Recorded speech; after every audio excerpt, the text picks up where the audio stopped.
नमस्कार साथियों, आप सभी का कार्गो क्लासेस परिवार में मैं रणवीर सिंह आप सभी का तहे दिल से स्वागत करता हूं। जैसा कि साथियों, हम घटना चक्र की पुस्तक दर्शन लेके चल रहे हैं, जो कि ऑब्जेक्टिव सीरीज है। आगामी कोई भी एग्ज़ाम हो, चाहे वो यूपी पुलिस हो, पैट हो, लेखपाल हो, या फिर एमपी पुलिस हो, या पटवारी हो, या एसएससी जीडी हो, कोई भी एनी बड़ी एग्ज़ाम हो, आपको बताए इसमें से ऑब्जेक्टिव सीरीज में से एक ना एक क्वेश्चन, ज़्यादा से ज़्यादा क्वेश्चन पसते हैं और हम डिटेल वाइज लेके चल रहे हैं ताकि सभी क्वेश्चनों के बारे में आसानी से जान सकें। आज क्वेश्चन ज़्यादा होने वाले हैं, इसलिए अपन जल्दी से लेके चलेंगे। मुग़ल काल में जितने भी क्वेश्चन बनते हैं मुग़ल काल से, वो सारे के सारे क्वेश्चन एक ही क्लास में कंप्लीट होंगे। तो प्लीज़ क्लास में लास्ट तक बने रहिए, और जिस क्लास में कोई नया हो तो चैनल को सब्सक्राइब करके कार्गो क्लासेस परिवार से जुड़िए। तो क्वेश्चन ज़्यादा है, इसलिए समय ना वेस्ट करते हुए एक नंबर क्वेश्चन की तरफ चलते हैं। जब आपको बताया कि इब्राहिम लास्ट जो लोदी वंश का शासक था, इब्राहिम लोदी लोदी और बाबर के बीच में 1526 में पानीपत का प्रथम युद्ध हुआ था। उसमें इब्राहिम लोदी की हार हो गई थी और वो युद्ध क्षेत्र में ही मारा गया था। तो प्रथम सुल्तान था जो युद्ध क्षेत्र में मारा गया, वो इब्राहिम लोदी था, और बाबर की विजय हुई थी। पानीपत के प्रथम युद्ध के बाद बाबर मुग़ल वंश की स्थापना करता है।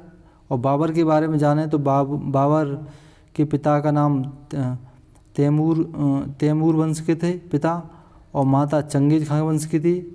बाबर के पिता का नाम था उमर शेख मिर्ज़ा। ठीक, तो चलते हैं क्वेश्चनों की तरफ। क्वेश्चन जैसे बाबर का नाम आएगा, उसका नाम फुल डिटेल में बाबर के बारे में भी बताएंगे।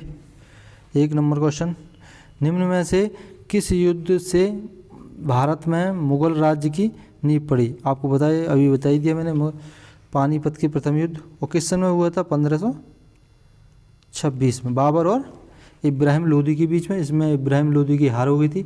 इसके बाद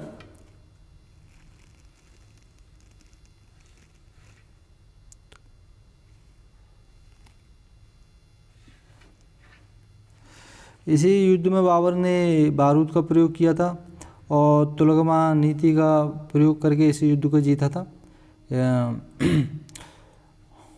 जिसे पद्धति तुलगमा नीति या उस्मानी या रूमी पद्धति भी कहते हैं। और बाबर की जो तोपचियों का नाम था उस्ताद अली और मुस्तफ़ा। दो तोपची थे, उस्ताद अली और मुस्तफ़ा। ठीक है, अप्रैल 1526 में पानीपत में लड़ा गया था। दो नंबर क्वेश्चन की तब चलते हैं। दिल्ली में मुग़ल साम्राज्य की नींव निम्नलिखित में से किस लड़ाई के परिणाम स्वरूप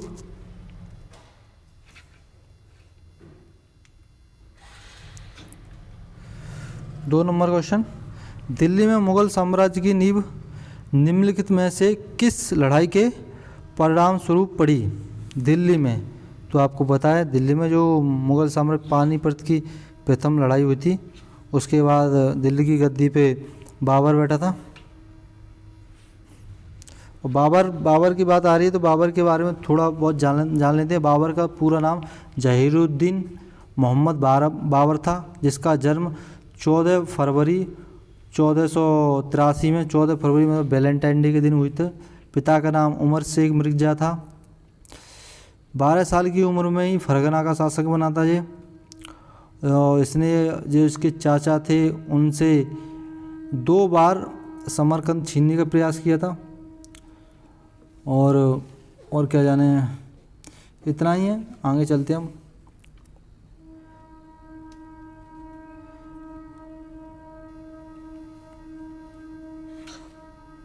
तीन नंबर क्वेश्चन, भारत में मुग़ल सत्ता की स्थापना किस लड़ाई के बाद हुई थी? ये बार बार क्वेश्चन पूछा जा रहा है, तो प्लीज़ इस क्वेश्चन को ज़्यादा से ज़्यादा रिवाइज कीजिए। सी नंबर क्वेश्चन हो जाएगा आंसर।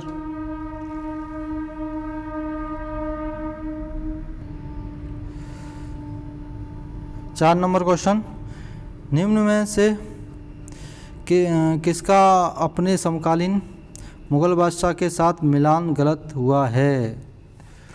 मिलान के बारे में पूछा है। तो पृथ्वीराज चौहान, आपको पता है पृथ्वीराज चौहान जो कि मोहम्मद गौरी के समय था, मिलान गलत हुआ है। राणा सांगा सही है। जुझार सिंह शाहजहाँ, जसवंत सिंह, तीसरा चौथा पृथ्वीराज चौहान, ये गलत है। पृथ्वीराज चौहान के समय कौन था, गौरी, गौरी के समय की बात है जब पृथ्वी, जुझार सिंह शाहजहाँ और जसवंत सिंह औरंगजेब। ठीक, 5 नंबर क्वेश्चन की तरफ चलते हैं।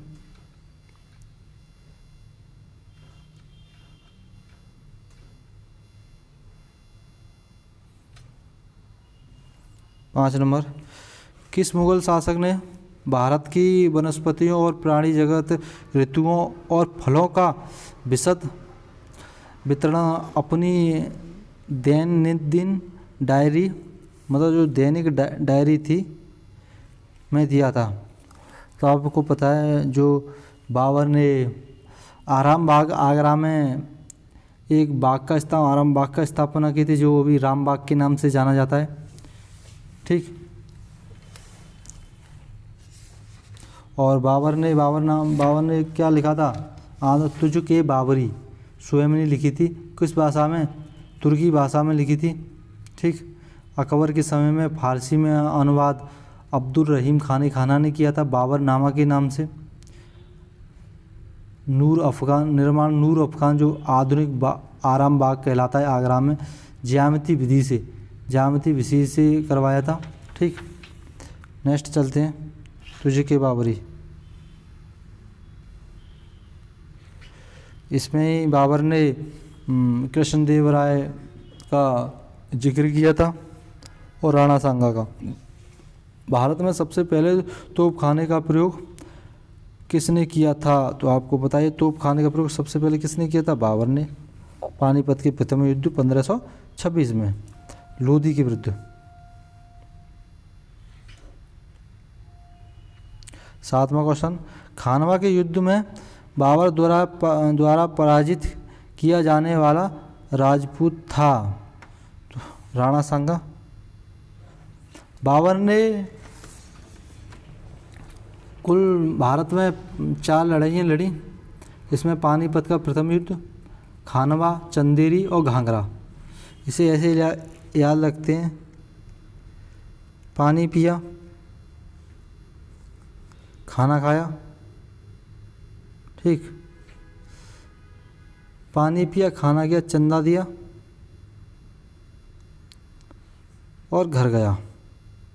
चंदा देके घर गया और मर गया। पानी पिया, फिर खाना खाया, फिर उसके बाद चंदा देना पड़ा, फिर घर जाया, घर पे गया, मर जाएगा। पानीपत का युद्ध 1526 लोधी इब्राहिम, खानवा का युद्ध राणा सांगा और बाबर में। ये सारे के सारे युद्ध, चारों युद्ध बाबर ने ही जीते थे। चंदेरी का युद्ध मेहदनी राय के बीच में 1528 में, और घाघरा का युद्ध कब हुआ था, 1529 में। 1529 मोहम्मद लोधी और बाबर के बीच में। ठीक है, इसमें भी बाबर की विजय हुई थी। चारों युद्धों के बारे में बता ही दिया आपको।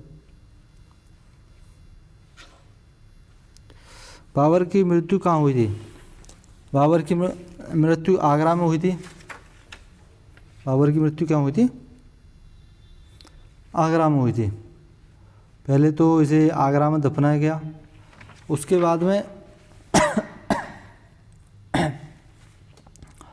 पहले आगरा में 1530 में इसकी मृत्यु हो गई थी बाबर की। 1530 में मृत्यु, पहले फर्स्ट तो आगरा में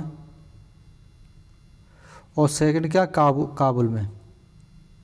सेकंड बार काबुल में, 2 जगह दफनाए गए। उसे यहाँ से निकाल के यहाँ दफना दिए गए। काबुल कहाँ है, अफगानिस्तान। ठीक, क्वेश्चन आए हुए क्वेश्चन है तो प्लीज़ ध्यान से सुनिए।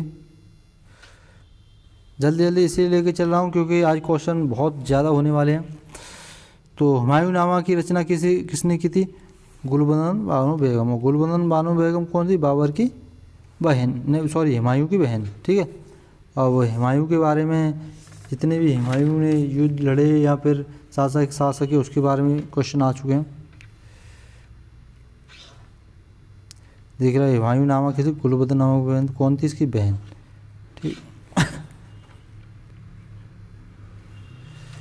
10 नंबर क्वेश्चन, दिल्ली में पुराना किला का निर्माण किस शासक के शासनकाल में हुआ था? पुराना किला, दिल्ली में पुराना किला किसने बनाया? हुमायूं ने, ठीक।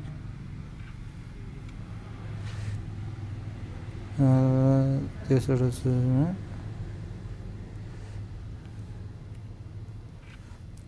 11 नंबर क्वेश्चन, हुमायूं को किस लड़ाई में पराजय के बाद भारत से भागना पड़ा? हुमायूं कब भागा? कन्नौज के में।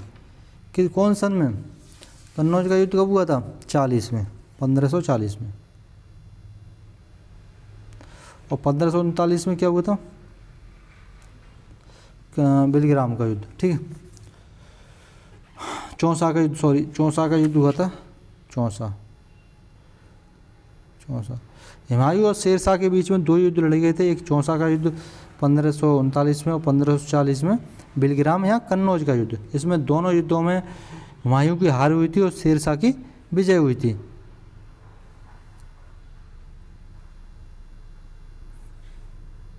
खानवा, बाबर और राणा सांगा के बीच में पानी इब्राहिम लोदी और बाबर के बीच में।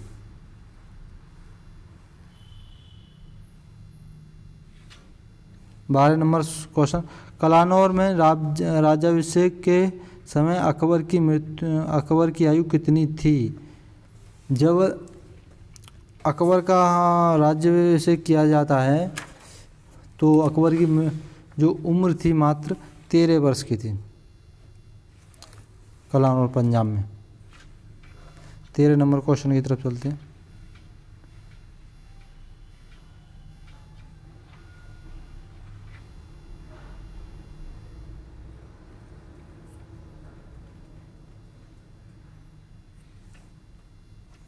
हुमायूं की मृत्यु के समय अकबर पंजाब की कलानौर नामक स्थान विद्रोह था। कितने वर्ष का था? मात्र 13 वर्ष 13 साल 4 महीने का था। 13 नंबर क्वेश्चन की तरफ चलते हैं। सती प्रथा को निरुत्साहित करने वाला मुगल शासक कौन था? अकबर ने सती प्रथा का अंत किया था।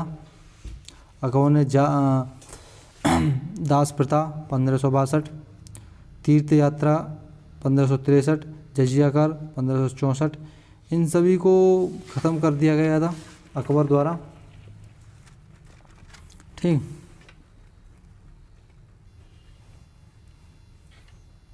चौदह नंबर क्वेश्चन, अकबर के शासन में महाभारत का पारसी भाषा में अनुवाद किया गया था, वह किस नाम से जाना जाता है? रजमनामा। जो महाभारत का पारसियन भाषा में अनुवाद हुआ था अकबर के समय, वो रजमनामा के नाम से जाना जाता है। फारसी भाषा में रजमनामा।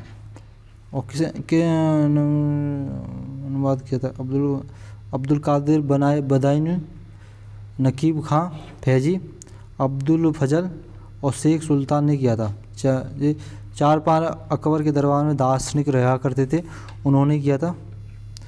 रजमनामा आ गया।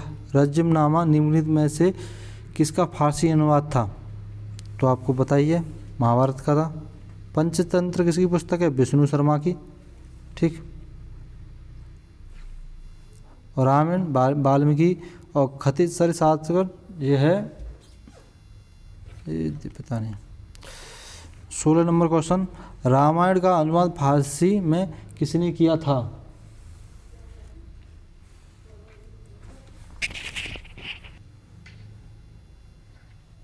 सोलह नंबर क्वेश्चन, रामायण का अनुवाद फारसी में किसने किया था? तो अब्दुल कादिर बदायूनी ने किया था 1589 में, ठीक।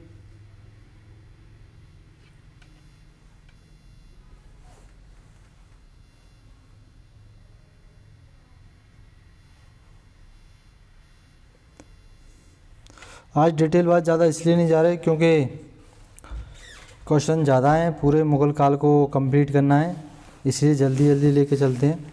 17 नंबर क्वेश्चन की तरफ चलते हैं। अकबर के पंचमहल का निर्माण जो खम्भों के लिए विख्यात है, कहाँ किया था?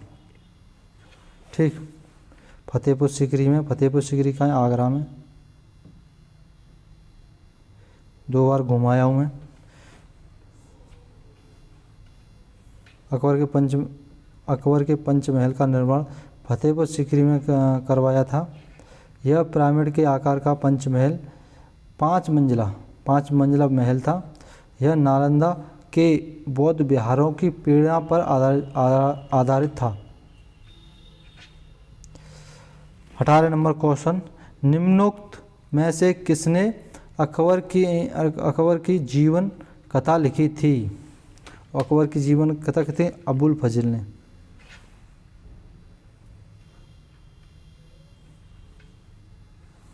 अबुल फजल मुगल साम्राज्य के प्रधानमंत्री एवं उसके दरबारी नवरत्नों में से एक थे। अकबरनामा नामक पुस्तक यह 3 खंडों में थी। सही है। अंतिम और तीसरा खंड आईने अकबरी कहलाता था। अंतिम और तीसरा खंड। ठीक, आगे चलते हैं 19 नंबर क्वेश्चन की तरफ। सुप्रसिद्ध संगीतज्ञ द्वैत तानसेन और बैजू बावरा किसके शासनकाल में सुविख्यात थे? तो आपको पता है नवरत्न, ये नवरत्न में थे, नवरत्न में से एक थे। तो और नवरत्न की अगर बात की जाए तो तानसेन, टोडरमल, बीरबल, मानसिंह, भगवान दास, अबुल फजल, फैजी, अब्दुल रहीम खाने खाना, मुल्ला दो प्याजो, ये 9 नाम थे जो अकबर के दरबार में रहा करते थे। नवरत्न थे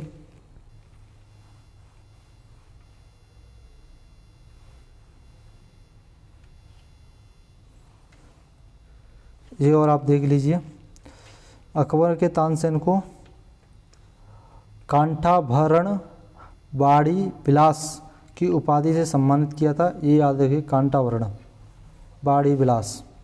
तानसेन की जो प्रमुख कृतियाँ थी, मियाँ की टोड़ी, मियाँ की मल्हार और मियाँ की सारंग। मियाँ की टोड़ी, मियाँ की मल्हार और मियाँ के सारंग, ये 3 कृतियाँ थीं। 20 नंबर क्वेश्चन की तरफ चलते हैं। अपने काल का महान संगीतज्ञ तानसेन किसके दरबार में था? तो आपको बताइए, अकबर के दरबार में था तानसेन।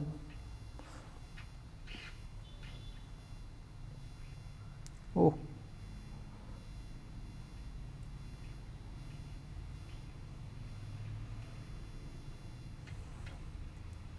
21 number question. वह प्रसिद्ध जैन विद्वान कौन था जिसका अकबर बहुत सम्मान करता था? अकबर हरविजयन, जैन विद्वान अकबर बहुत सम्मान करते थे। हरविजय का। हरविजय सूरी नामक प्रसिद्ध जैन विद्वान का अकबर बहुत सम्मान करता था। हरविजय सूरी को अकबर द्वारा जगत गुरु की उपाधि दी गई थी। जगत गुरु किसे बोलते हैं? हरविजय को। दीन इलाही धर्म किसने चलवाया था? दीन इलाही अकबर द्वारा चलाया गया था। दीन इलाही बनाने का मूल उद्देश्य क्या था? विश्व बंधुत्व मतलब सभी को एकजुट करना, सबका एक धर्म चलाना। लेकिन चल नहीं पाया। एकमात्र हिंदू था जिसने दीन इलाही धर्म को अपनाया था, वो बीरबल था, जिसके बचपन का नाम महिदास था। ठीक, 27 नंबर क्वेश्चन, 23 नंबर। आईने अकबरी पुस्तक का लेखक कौन था? आईने अकबरी अबुल फजल था।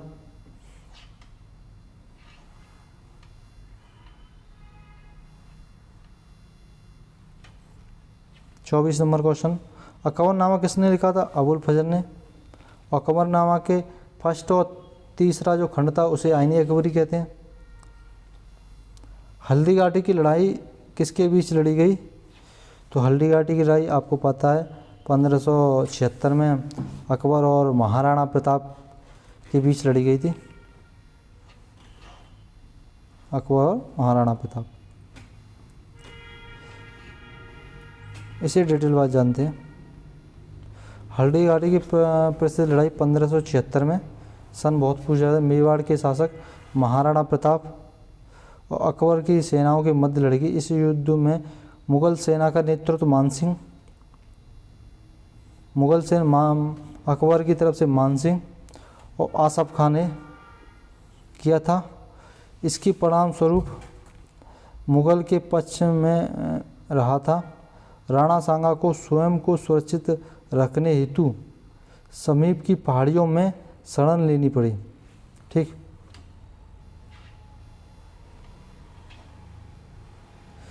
छब्बीस नंबर क्वेश्चन, गुजरात विजय की यादगार स्वरूप अकबर ने निम्नलिखित में से किसका निर्माण करवाया था? जब गुजरात विजय अकबर कर रहा था उस समय ही अकबर ने समुद्र को देखा था, गुजरात विजय के समय।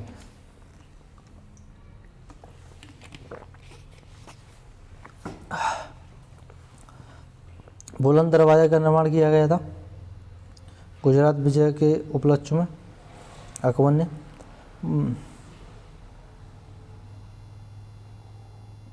27 नंबर क्वेश्चन,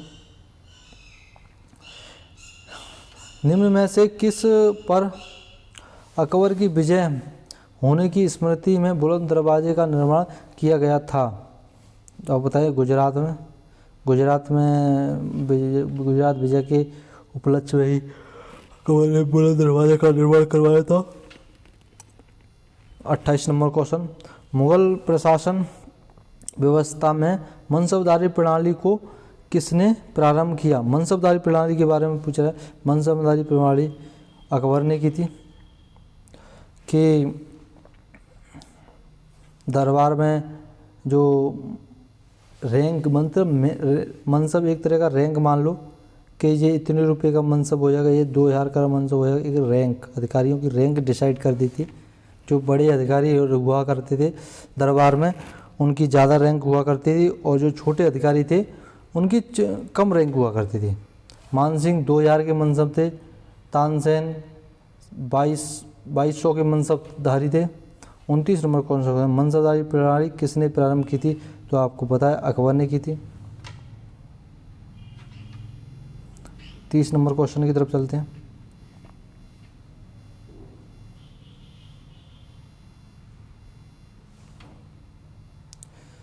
नंबर क्वेश्चन, निम्न में से किसने मनसबदारी व्यवस्था का सूत्रपात किया था? तो आपको बताइए अकबर ने किया था। 31 नंबर क्वेश्चन, निम्न में से कौन सा एक फतेहपुर सीकरी में स्थित नहीं है? मोती मस्जिद। मोती मस्जिद कहाँ स्थित है? फिर आगरा के किले में। ठीक, पंचमहल है, शेख सलीम चिश्ती की मकबरा है, मरियम पैलेस जो अकबर ने उनकी वाइफ थी मरियम उज्जमानी के याद में बनाया था वो था।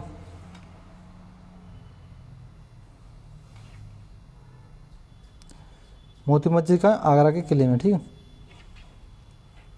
जो मैं बोल रहा हूँ उस पर भी ध्यान दीजिएगा क्योंकि ज़रूरी नहीं है कि ये जो ऑब्जेक्टिव उसी में से फंसे। मैं जो बोल रहा हूँ उसमें से भी तो 100% फंसेगा। अकबर द्वारा बनाए 32 नंबर क्वेश्चन, अकबर द्वारा बनवाए गए उपासना भवन का क्या नाम था? उपासना भवन का इबादत खाना। उपासना भवन का क्या नाम? इबादत खाना। 33 नंबर क्वेश्चन, प्रयाग नगर को इलाहाबाद अल्लाह का नगर नाम किसने दिया था? तो आपको बताइए अकबर ने। जो पहले जो इलाहाबाद है शुरू में इसका नाम प्रयाग नगर हुआ करता था। अकबर ने इसका नाम अल्लाहाबाद अल्लाह का नगर कर दिया गया था। फिर इसका नाम इलाहाबाद पड़ा और वर्तमान समय में दोबारा इसका नाम प्रयागराज है। वर्तमान समय क्या है? प्रयागराज वर्तमान समय,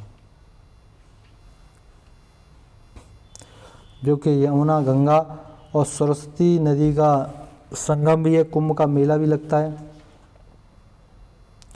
पानीपत की दूसरी लड़ाई निम्नलिखित में से किसके बीच लड़ी गई? तो आपको पता है पानीपत की दूसरी लड़ाई अकबर और हेमू के बीच में लड़ी गई थी।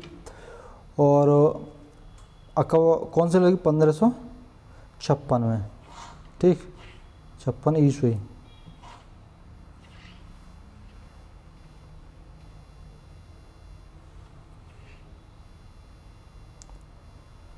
अकबर का सेनापति कौन था? बैरम खां।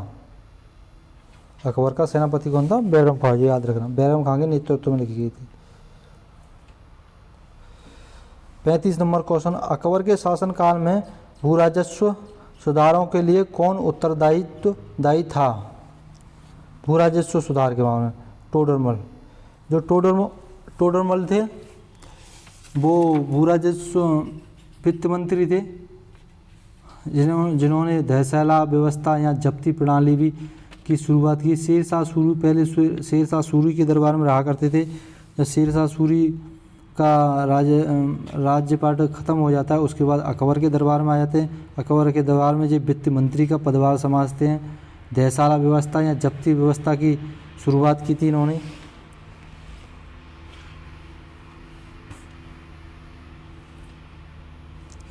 छत्तीस नंबर क्वेश्चन, अकबर के प्रारंभिक दिनों में उनका रीजेंट कौन था? रीजेंट मतलब संरक्षक कौन था? बैरम खां, ठीक, बैरम खां था। टोडरमल आपने बता दिया मैंने, वित्त मंत्री था। तानसेन संगीतकार थे।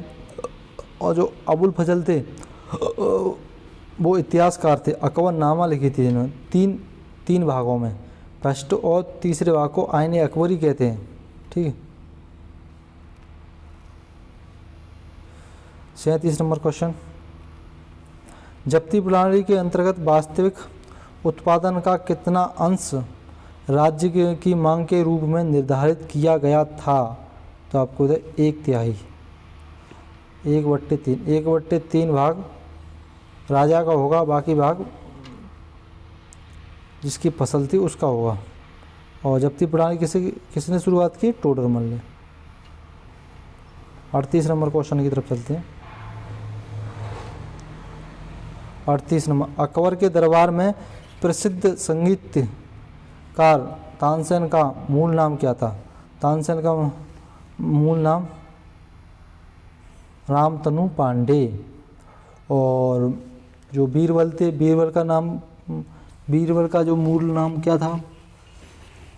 महेश दास कौन थे? सलाहकार थे, चुटकुले वगैरह भी सुना करते थे। जो संगीतकार थे तानसेन, वो ग्वालियर जिले के थे, ग्वालियर के थे। और बचपन में रामतनु पांडे। 40 नंबर क्वेश्चन, दीन इलाही एक नया धर्म निम्नलिखित में से किसके द्वारा शुरू किया गया था? तो आपको बता ही दिया मैंने, अकबर द्वारा। और सबसे किसने अपनाया? बीरबल ने। बीरबल एकमात्र हिंदू अनुयायी था जिसने दीन इलाही धर्म अपनाया। 40 नंबर क्वेश्चन, अकबर के एकमात्र किस दरबारी ने दीन इलाही धर्म को स्वीकार किया? तो आपको मैंने अभी बता दिया, बीरबल। बचपन का नाम महेश दास। 41 नंबर क्वेश्चन, निम्नलिखित में से कौन सा व्यक्ति निरक्षर था, पढ़ा लिखा नहीं था? तो अकबर एक ऐसा था जो पढ़ा लिखा नहीं था, निरक्षर था। 42 नंबर क्वेश्चन, निम्नलिखित में से सही जोड़ा कौन सा है? आसफ खां, अकबर, आदम खां, अकबर, और आगे वो देखते हैं, बैरम खां अकबर, शाइस्ता खां अकबर। ऑप्शन बैरम खां अकबर जो इसके संरक्षक था, ठीक। और बैरम खां कौन था? संरक्षक था उसका, अकबर का। इसी के नेतृत्व में 1556 में पानीपत की द्वितीय लड़ाई हुई थी हेमू के साथ। 43 नंबर क्वेश्चन की तरफ चलते हैं। निम्नलिखित में से किस मुगल साम्राज्य को हिंदी गीतों की रचना का श्रेय प्राप्त है?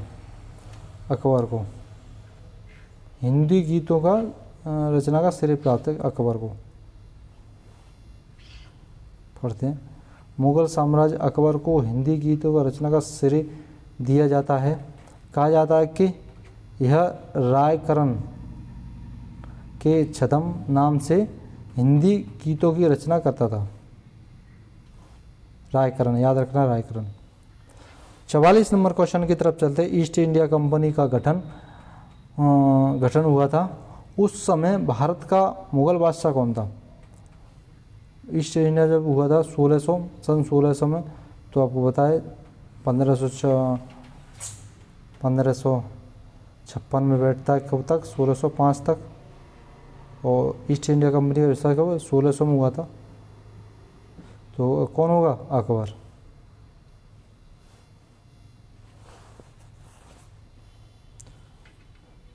पैंतालीस नंबर क्वेश्चन। निम्न में से कौन सा अकबर द्वारा अपनाया गया सुधार उपाय नहीं है? सुधार उपाय नहीं है। दाग मनसबदारी प्रणाली चलाई गई, जब्ती प्रणाली चलाई गई थी, एकता प्रणाली। एकता प्रणाली किसने चालू की थी? अलाउद्दीन खिलजी ने।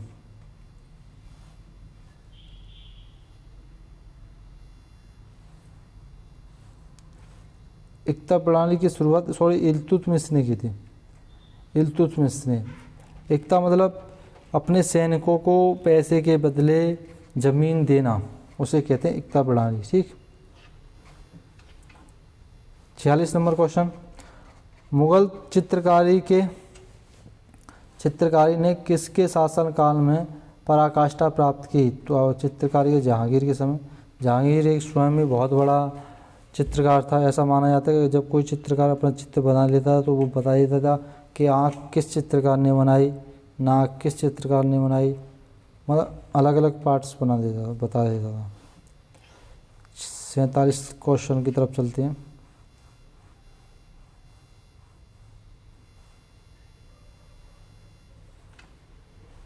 सैंतालीस नंबर क्वेश्चन।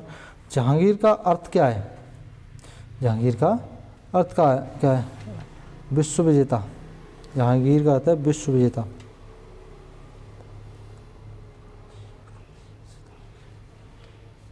जहांगीर अकबर का पुत्र था। उसका नाम सलीम था।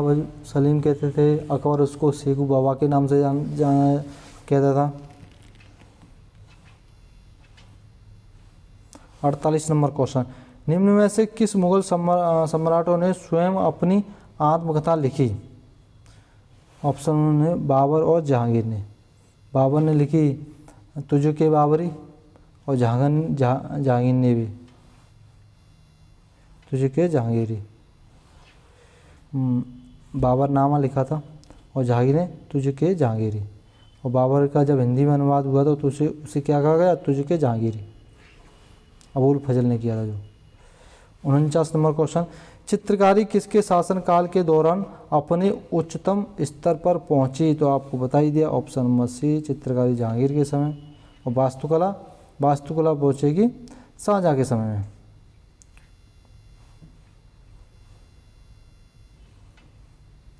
उस समय के प्रमुख चित्रकार थे दौलत, मनोहर, फारूक बेग, बिसलदास, अबुल हसन और मंजूरी।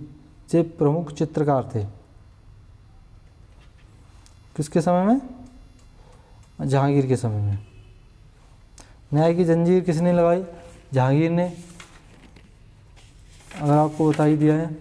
जहांगीर के बारे में जाने। बचपन का नाम सलीम था। जन्म इसका 1569 में फतेहपुर सिकरी में हुआ था। माता हरकाबाई या मरियम उज्जमानी थी। ठीक है। और इसका जो राज्याभिषेक हुआ था वो आगरा फोर्ट में हुआ था। न्याय की जंजीर भी इसने लगाई थी। इसके समय में 1606 में खुसरो विद्रोह हुआ था। 5वें गुरु अर्जुन देव ने खुसरो की मदद की थी। उसके कारण जो सिखों के 5वें गुरु थे अर्जुन देव, उसको फांसी की सज़ा सुना दी गई थी। और क्या जाने इसके बारे में। ठीक। नेक्स्ट चलते हैं। हो गया। जी नहीं हुआ, 50वां नंबर नहीं हुआ। निम्नलिखित में से किस स्थान पर भारतीय विरासत की लघु चित्रकारी का विकास हुआ है? मेवाड़ में। लघु चित्रकारी का विकास मेवाड़ में।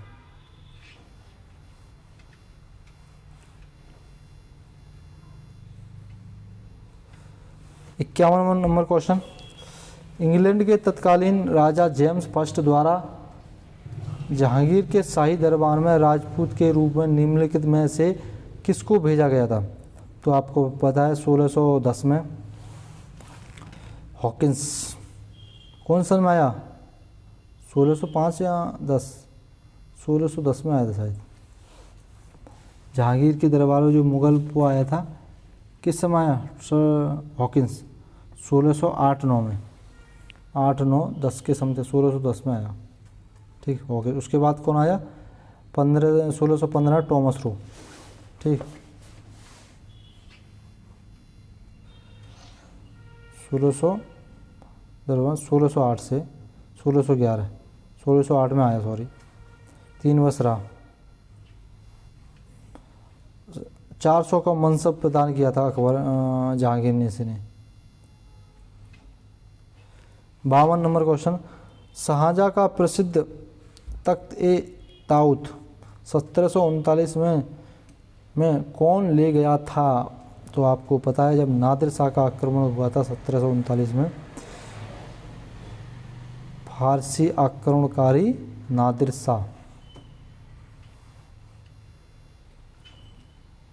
जिस समय मोहम्मद शाह रंगीला, इसे रंगीला बादशाह के नाम से जाना जाता है, जब मोहम्मद शाह रंगीला का शासनकाल था उस समय नादिर शाह का आक्रमण हुआ और तख्ते ताऊत ले गया। 53 नंबर क्वेश्चन, विश्व प्रसिद्ध तख्ते ताऊत निम्नलिखित में से किस मुगल भवन में रखा गया था? दिल्ली के लाल किला, दिल्ली के लाल किले में रखा गया था तख्ते ताऊत। मोती मस्जिद निम्न में से किस नगर में स्थित है? तो मोती मस्जिद आपको पता ही है कहाँ स्थित है। आओ क्वेश्चन की तरफ चलते हैं।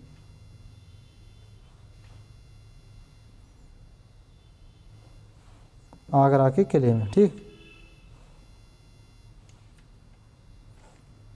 ये नंबर है आगरा में, आगरा के किले में,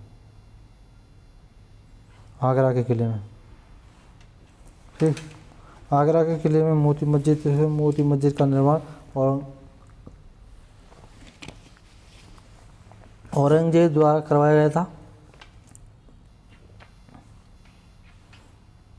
55 नंबर क्वेश्चन, शाहजहाँ ने निम्नलिखित में से किस शहर में मोती मस्जिद बनवाई थी? शाहजहाँ ने किस शहर में मोती मस्जिद बनवाई थी? तो आपको बताइए आगरा के किसमें किले में, आगरा के मतलब लाल किले में,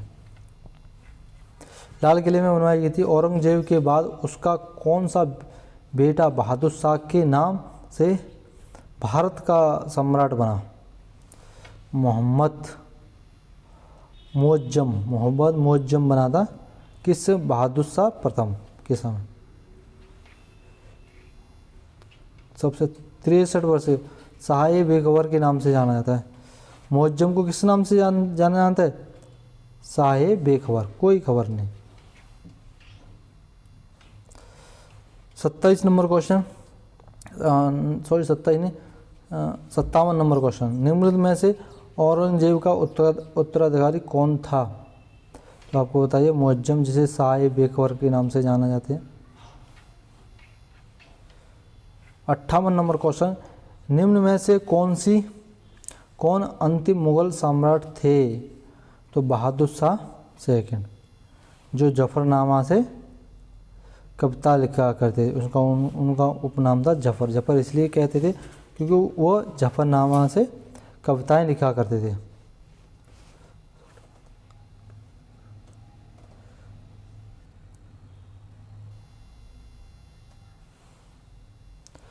बहादुर शाह जफर सेकंड अंत मुगल बादशाह था। इसका उपनाम जफर था 1857 विद्रोह के बाद इसे बंदी बनाने के काम भेज दिया गया रंगून, लेकिन कानूनी रूप से मुगल बादशाह 1 नवंबर 1858 को महारानी विक्टोरिया की घोषणा से समाप्त हुआ। 59 नंबर क्वेश्चन, मुगल सम्राटों का मीर बख्शी किस विभाग की अध्यक्षता करता था? सेना संगठन। मीर बख्शी तो कौन था? सेना संगठन करता था, सैन्य विभाग की। 60 नंबर क्वेश्चन, ताजमहल की डिजाइन तैयार करने वाला वास्तुकार कौन था? उस्ताद ईसा। उस्ताद ईसा ने ताजमहल की डिजाइन तैयार करने वाला था।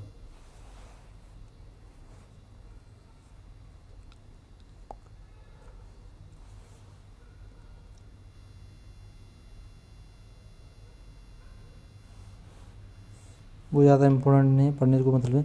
61 नंबर क्वेश्चन की तरफ है, इनाम भूमि किसे दी जाती थी?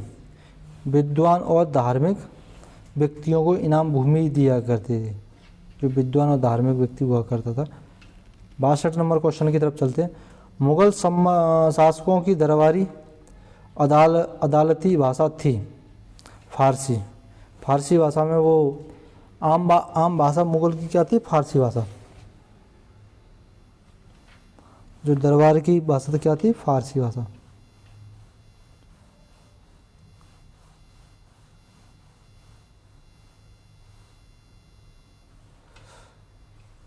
तिरसठ नंबर क्वेश्चन, निम्नलिखित मुगल भवनों में से किसमें वह अनन्य विशेषता बताई जाती है कि वह लंबाई चौड़ाई में बिल्कुल बराबर है? ताजमहल। ताजमहल जो है वो ऐसे करके स्क्वायर में बना हुआ है, जैसे मतलब 2 मीटर ये 2 ऐसे खम्भे हैं, ऐसे ऐसे ऐसे बना है ऐसे। इसलिए बता पा रहा हूँ कि मैं भी ताजमहल के पास ही रहा हूँ, बचपन में ताजमहल पर बहुत खेले हैं। पूरा संगमरमर का बना हुआ है। 64 नंबर क्वेश्चन, भारत में बीबी का मकबरा कहाँ स्थित है? तो आपको पता है, जो औरंगजेब के द्वारा औरंगाबाद में अपनी बीवी की याद में बनाया गया था। बीबी का मकबरा महाराष्ट्र औरंगाबाद में औरंगाबाद में स्थित है। किसके द्वारा बनाया गया था? औरंगजेब की मुगल बादशाह औरंग पत्नी दिलरास बानो बेगम। राबिया उद दौरानी, उसका उपनाम क्या था? रबिया उद दौरानी, लेकिन 17वीं शताब्दी में बनाया गया था। 65 नंबर क्वेश्चन,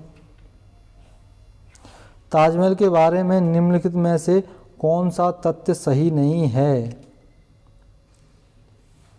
यह एक भव्य मकबरा है, सही है। इसका निर्माण शाहजहां ने किया था, सही है। यह आगरा फोर्ट में बाहर स्थित है, सही है। इस पर उन कारीगरों के नाम उत्कीर्ण हैं जिन्होंने इसका मकबरा का निर्माण किया, ये गलत है।